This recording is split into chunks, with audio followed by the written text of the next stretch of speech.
Welcome. This is Radioactive Banana, and it's October 7th at 5:12 p.m. And first, before I go to the story, I just want to say I'm recording on my phone tonight, and I hope that it sounds okay. My big computer, which you see in front of me, I can pull up files, but I'm not able to use the recording software OBS or OpenShot, the editing software, nor does my microphone work, and my computer has also, its CDN has been pointed towards the UK. Why? I'm pretty sure I was hacked. But I felt it was important to get this story out, and so I hope that you'll be patient with me because I'm not going to be able to edit any of this, and I might have to slow down and stop and go back.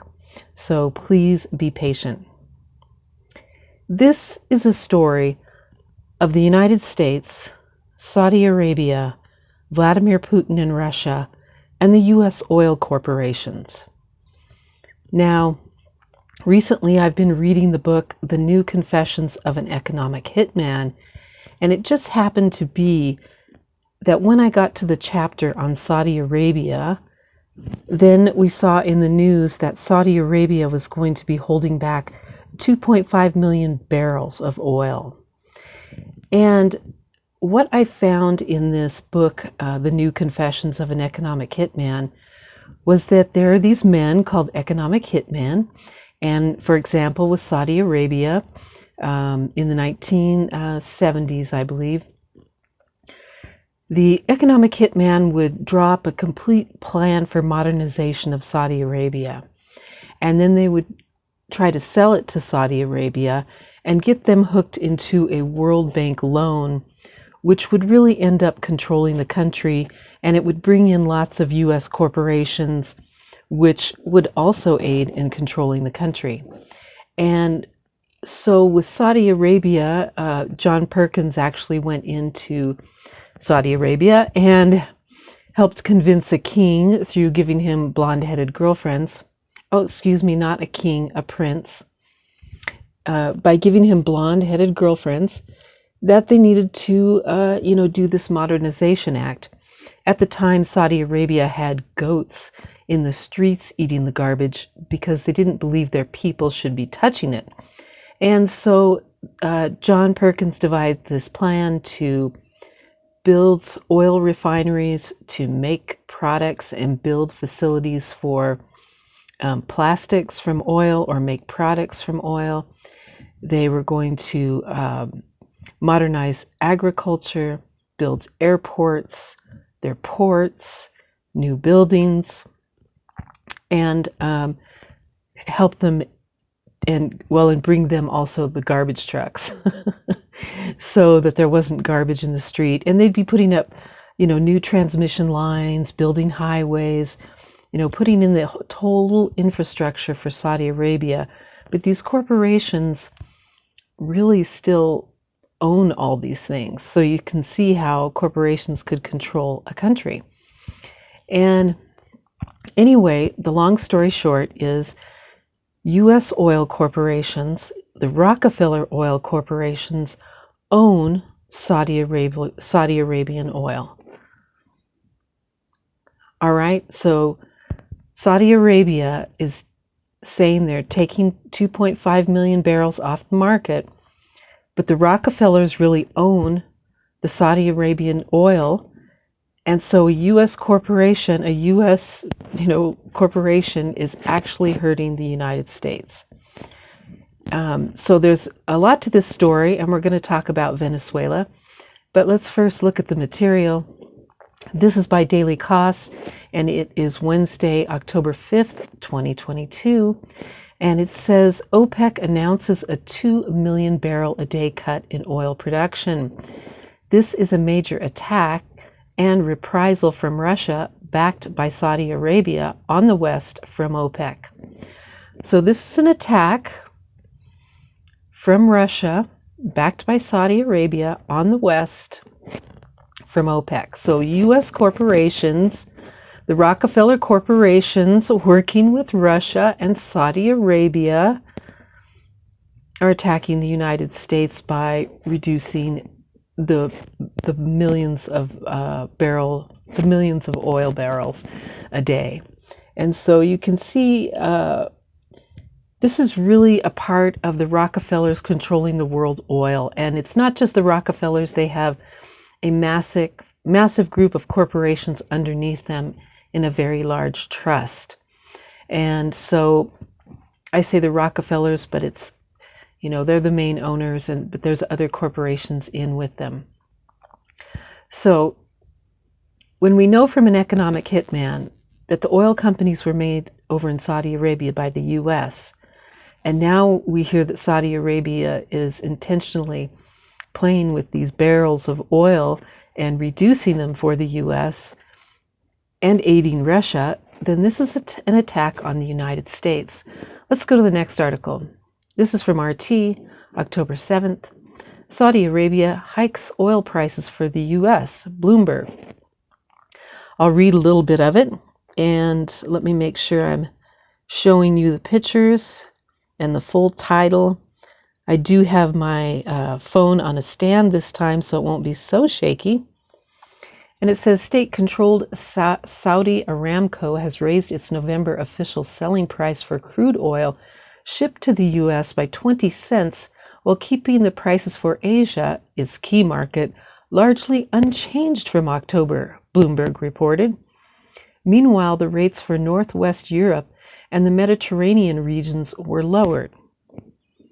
So Saudi Aramco is ran by the Rockefellers, and it's raising the price of oil shipped to the U.S. A U.S. corporation is attacking the U.S. Let's move on. Now, this is from the Daily Mail, and this is October 5th. U.S. says Saudi-led OPEC plus decision to cut oil production by 2 million barrels a day in huge boost for Putin ahead of European oil ban shows it is aligning with Russia. So Saudi Arabia, because of their oil cut production, it gives a boost to Putin, and it seems they're aligning with Russia. And here it says OPEC cartels has slashed amount of oil it's shipped to global economy by 2 million barrels. White House spokesman Karine said this is a mistake. The move will drive up prices, inflation, and bolster Kremlin finances. Putin has faced pressure from the West to impose an oil price cap. So, again, these are Rockefeller corporations, Saudi Aramco, working with Russia. And this is really a U.S. corporation, an oil corporation, under Saudi government, on Saudi land. And so Putin is working with U.S. corporations. Let's move on. Now, here's our next document. And this is also by RT. And it says U.S. may offer sanctions relief. Hang on, there's a plane going by. U.S. may offer sanctions relief to Venezuela for oil. The WSJ, Washington Journal. Now, this is interesting.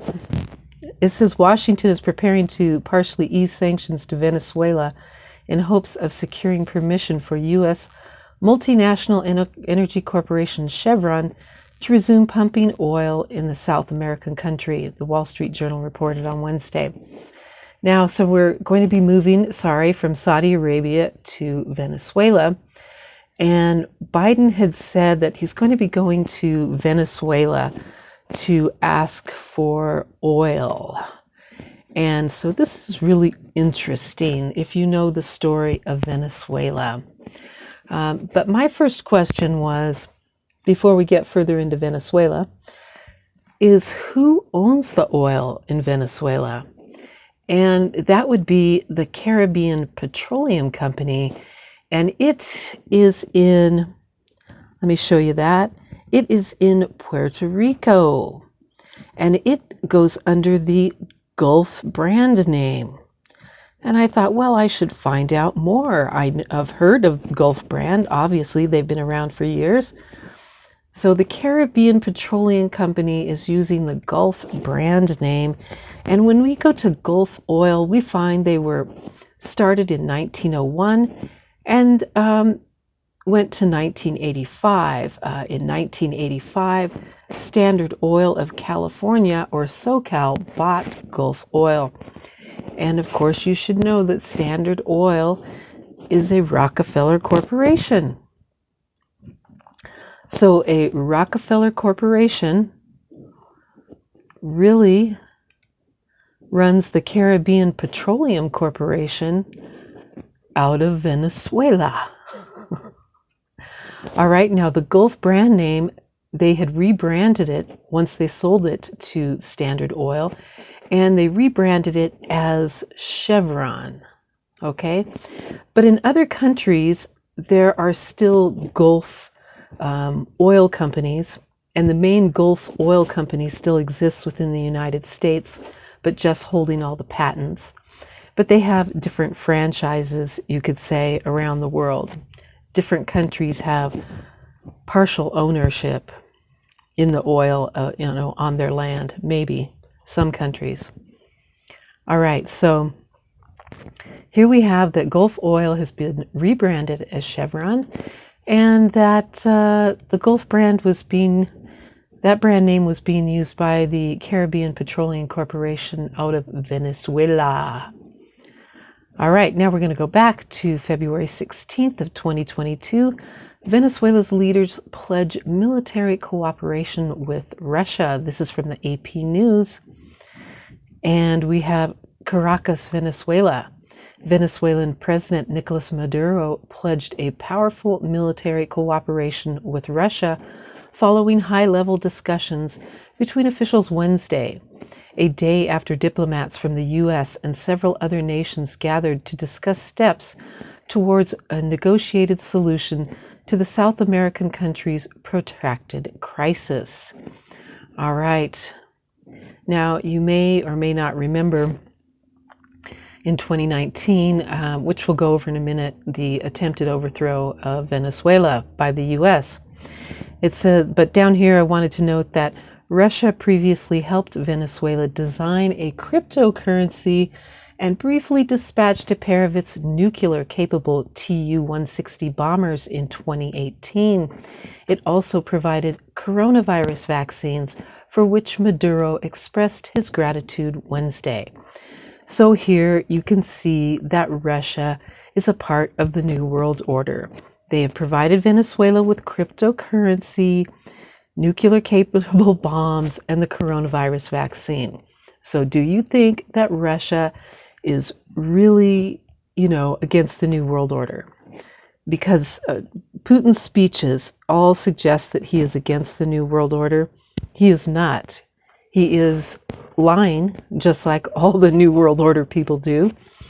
And people don't do research in Russia or other countries, so they believe that this speech he gave the other day is historical.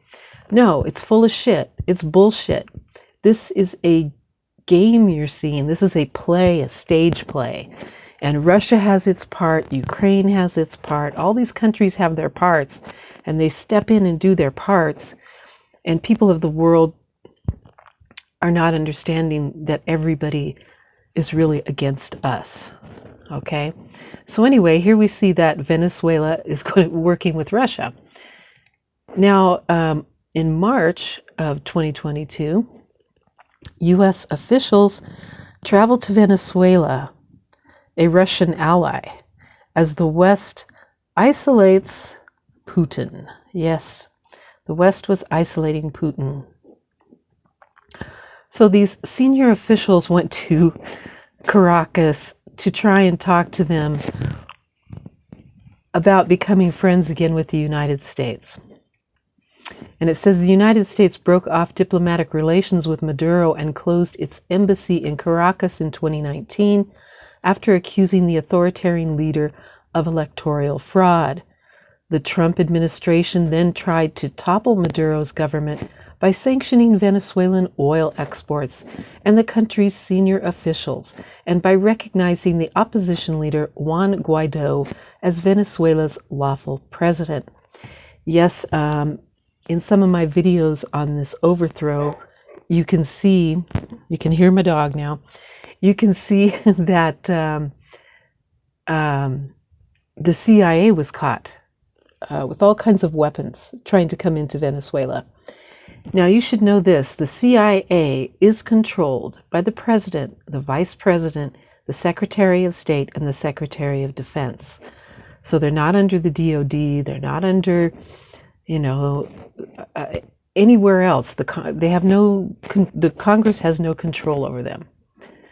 So all this CIA rampaging around the world and drugs, weapons, child trafficking, death squads is controlled by the President of the United States, the Vice President, the Secretary of Defense, and the Secretary of State.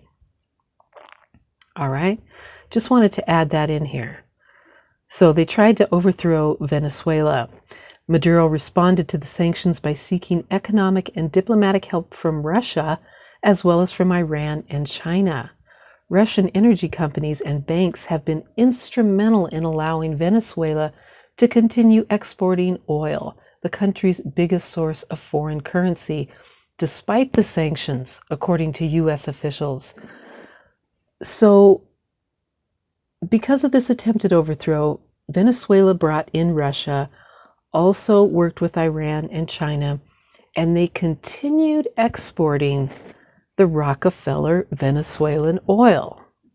So on either side here, the Rockefeller oil wins, and the Rockefellers are definitely working with Russia, Iran, and China in helping get Venezuelan oil out. All right, so behind all this are these U.S. oil corporations in every country, and they are treasonous. If we're supposed to be against Russia, like Biden says, he's a terrorist, and he has to claim they're a terrorist in order to use the Patriot Act, which says we will go after any terrorist. So now the U.S. people don't get a vote that we get to go to war. So this is a very clever trick. All right. And here's the Miami Herald, October 7th. Russia holds war games in Venezuela, sending alarming signals throughout Latin America. And in August, they had war games with Burma, Belarus, because I don't know how to say that, Uzbekistan, China, India, Pakistan, and Indonesia. And this was like an Olympics game. So you always have to wonder what's going on in other countries when they are doing these military drills. And here we have March 8th, 2022 from Newsweek. Biden admin turning to Venezuela for oil sparks bipartisan backlash. There was skepticism from both Democrats and Republicans toward the idea of a group of U.S. officials who visited Venezuela in the highest level trip to the South American country in years, as the White House considers whether to ban oil imports from Russia. The visit comes amid the ongoing Russian invasion of Ukraine. Venezuela was once a major exporter of crude oil to the U.S., but a combination of mismanagement and U.S. sanctions severely curtailed the